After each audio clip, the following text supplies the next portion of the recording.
চোখ রাখবো একটি পথ দুর্ঘটনার খবরের দিকে। মহেশতলার চট্টা কালিকাপুরে পথ দুর্ঘটনা, নিয়ন্ত্রণ হারিয়ে পোস্টে ধাক্কা টোটোর।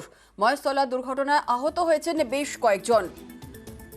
যে ছবি আপনারা দেখছেন, মহেশতলার দুর্ঘটনায় আহত হয়েছেন বেশ কয়েকজন। মহেশতলার চট্টা কালিকাপুরে পথ দুর্ঘটনা, সিসি ফুটেজে ধরা পড়েছে, যে দুর্ঘটনার ছবি ধরা পড়েছে সিসি ক্যামেরায় দেখছেন সেই ছবি। বিভিন্ন জায়গায় রাস্তা খারাপ হয়ে রয়েছে, আর স্বাভাবিকভাবেই অন্ধকারে গর্ত দেখতে না পেয়েই দুর্ঘটনা ঘটছে। মহেশতলার চট্টা কালিকাপুরে পথ দুর্ঘটনা, নিয়ন্ত্রণ হারিয়ে পোস্টে ধাক্কা একটি টোটোর। দেখছেন সেই ছবি, সিসি ক্যামেরায় ফুটেজ ধরা পড়েছে, দেখছেন সেই ছবি। ধাক্কা বাড়লো, এতটাই অন্ধকার এবং খারাপ রাস্তা যে খারাপ রাস্তায় টোটো ধাক্কা মারে একটি পোস্টে। নিয়ন্ত্রণ হারিয়েই পোস্টে ধাক্কা টোটোর। মহেশতলা দুর্ঘটনায় এই ঘটনায় আহত হয়েছেন বেশ কয়েকজন। রাস্তা খারাপ থাকায় দুর্ঘটনা, এমনটাই অভিযোগ। মহেশতলার চট্টা কালিকাপুরে এই ঘটনাটি ঘটেছে। আমাদের সঙ্গে রয়েছেন আমাদের প্রতিনিধি সমীর মণ্ডল, আরো বিস্তারিত বলবে। সমীর, সিসি ক্যামেরায় ফুটেজে যে ছবি আমরা দেখতে পাচ্ছি, নিয়ন্ত্রণ হারিয়ে পোস্টে ধাক্কা টোটোর। এই রাস্তা কতদিন ধরে খারাপ, কি অভিযোগ করছেন এলাকা বাসিন্দারা এবং যারা এই ঘটনায় আহত হয়েছেন, কি অবস্থা এখন তাদের? দেখো, পঞ্চায়েতের আগে এই রাস্তার কাজ হয়েছিল, পাইপলাইনের জলের পাইপলাইন গেছিল। দীর্ঘদিন পঞ্চায়েত হয়ে যাওয়ার পরেও রাস্তা ছাড়া, তারপরে কিছু রাস্তা ছাড়াই হয়ে গেছে। হবার পরে তারপরে যে রাস্তা কিছু কিছু জায়গায় পিচ করে চলে গেছে, তারপরেও রাস্তা খারাপ। এবং দীর্ঘদিন ধরে ওখানে অ্যাক্সিডেন্ট হচ্ছে। আমরা কিছুদিন আগেও ওই অ্যাক্সিডেন্ট দেখেছিলাম। তারপরে রাতের অন্ধকারে ওখানে একদম কোনো লাইট নেই।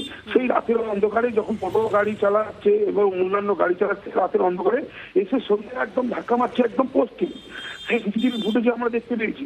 তারপরে সেই ফুটেজের দেখার মাত্রই তারপরে আমরা যখন ওখানে যাই, ওখানে কথা বলি আমরা সবার সঙ্গে, সবাই তখন বলে দীর্ঘদিন ধরে রাস্তা খারাপ। আমরা সবাইকে বলছি যে রাস্তা খারাপ আছে, সেই রাস্তা সারাচ্ছে না। সেই রাস্তা এমনই খারাপ হয়ে আছে, রাস্তা অন্ধকারে যখন তখন দুর্ঘটনা ঘটছে। তারপরে আশ্বাস দিয়েছে যে পঞ্চায়েতের যারা আছে তাদের সঙ্গে কথা বলেছি, বলেছে না, যত তাড়াতাড়ি পারি আমরা রাস্তা সারিয়ে দেবো। কিন্তু তাহলে সারানো এতদিন হচ্ছে না কেন? এর আগেও আমরা নিউজ 18 বাংলায় ওই রাস্তা খারাপ নিয়ে দেখিয়েছিলাম। তারপরেও অ্যাক্সিডেন্ট হচ্ছে, তারপরে বড় দুর্ঘটনা হচ্ছে। কেউ বড় দুর্ঘটনার থেকে বেঁচে গেছে, তারপরেও কিছু হয়নি। একটা ছোট দুর্ঘটনা হয়েছে, কিন্তু 4-5 জন আহত হয়েছে। এবং যদি বড় এই রাত্রির অন্ধকারে যদি বড় দুর্ঘটনা ঘটে, দায়িত্ব নেবে কে? একেবারে ধন্যবাদ সমীর।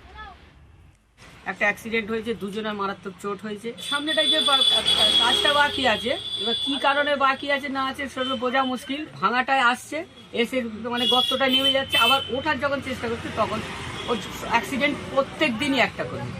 বিশেষ করে যেদিন থেকে ভাঙা হয়েছে সেদিন থেকে আজ পর্যন্ত মোটামুটি 22-23টা হয়ে গেছে। ওয়াটার ট্রিটমেন্ট প্লান্ট, গঙ্গার জল পরিশোধন করে বাড়ি বাড়ি পৌঁছে দেওয়ার উদ্যোগ। পাইপলাইনে বাড়ি বাড়ি খাবার জল। হালি শহরে 174 কোটি 30 লক্ষ টাকার প্রকল্পের উদ্বোধন।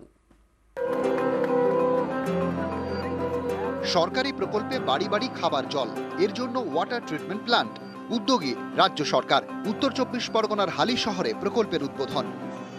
7টি জায়গার যে ওয়াটার ট্যাঙ্কের কাজ শুরু হয়ে গেল, WTPর কাজ শুরু হয়ে গেল, ট্রিটমেন্টটা যেখানে হবে জলটা।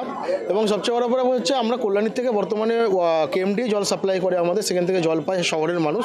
ছোটোর থেকে দেখেছি জলের বিভিন্ন সমস্যা ছিল হালি শহরে, সেই সমস্যার সমাধানে আজকে সূচনা হলো। হালি শহরের পাশ দিয়ে বয়ে গিয়েছে গঙ্গা। নদীর জল পরিশোধন করে পাইপলাইনে করে বাড়ি বাড়ি পৌঁছে দেওয়া হবে। হালি শহর পুরসভার দাবি, এই প্রকল্পের ফলে 40,000 বাড়িতে খাবার জল পৌঁছবে।